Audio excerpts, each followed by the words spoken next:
Hello বন্ধুরা, সবাই কেমন আছেন? আশা করি সবাই ভালো আছেন। আজকে আমি দেখাতে যাচ্ছি মাইক্রোসফট ওয়ার্ডের ভিতরে আমরা যে লেখালেখির কাজ করে থাকি তার চারি সাইডে যে মার্জিনটা দেওয়া থাকে সেই মার্জিনটা আমরা রিমুভ করে দেখাবো কিভাবে। সেটি আজকে আমরা বলে দেব যে কিভাবে রিমুভ করবেন মার্জিনটা। তার আগে বলে রাখি, আমার চ্যানেলটিতে যারা নতুন এসেছেন তারা অবশ্যই চ্যানেলটিতে সাবস্ক্রাইব করে রাখবেন এবং পাশে থাকা বেল আইকনটি বাজিয়ে দেবেন, এবং যদি ভিডিওটি ভালো লেগে থাকে অবশ্যই একটি লাইক দিয়ে দেবেন।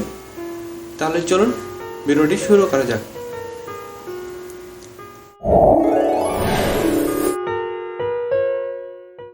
আমরা প্রথমে প্রোগ্রামে চলে যাব।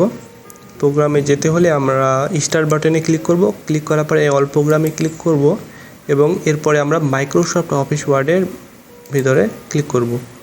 এখান থেকে মাইক্রোসফট অফিস ওয়ার্ড 2007 লেখা আছে, এখানে আমরা ক্লিক করব। ক্লিক করলে আমরা এই পেজে চলে আসলাম। এখানে দেখতে পাচ্ছি একটি পেজ দেওয়া আছে এবং এখানে দেখেন চারি সাইডে মার্জিনটা কিন্তু উঠিয়ে দিয়েছি আমি। তো এটা আমার স্বাভাবিক অবস্থায় নিয়ে আসছি, আমরা নর্মাল করে নিলাম। এরকম মার্জিনটা থাকবে। এখন আমরা এটা উঠিয়ে দেখাবো যে কীভাবে মার্জিনটা উঠাবেন। এটা উঠাতে হলে প্রথমে আমরা পেজ লেআউটে চলে আসব। আসার পরে এখান থেকে দেখতে পাচ্ছেন একটা মার্জিন নামের অপশন। এই মার্জিন নামের অপশনে আমরা ক্লিক করব। ক্লিক করার পরে এখান থেকে আমরা নিচের দিকে চলে আসব। এখানে কাস্টম মার্জিন দেওয়া আছে, এখানে ক্লিক করব। তারপরে এখান থেকে আপনারা ইচ্ছা করলে পেজ সেট আপ করে নিতে পারেন। এখান থেকে টপ, বটন, লেফট, রাইট, এখান থেকে আপনারা এটা টপে দিয়ে দেবেন 0। তারপরে বটম দেওয়া আছে, এখানে আপনারা 0 দিয়ে দেব। তারপরে লেফট দেওয়া আছে, এখানে আপনারা 0 দিয়ে দেবেন। তারপরে রাইট দেওয়া আছে, এখানে আপনারা 0 দিয়ে দেবেন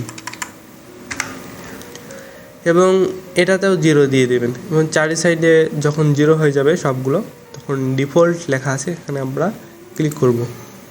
ক্লিক করার পরে এখানে ইয়েস লেখা আছে, ইয়েসে ক্লিক করব। এখন দেখেন চারি সাইডে কিন্তু মার্জিনটা উঠে গেছে।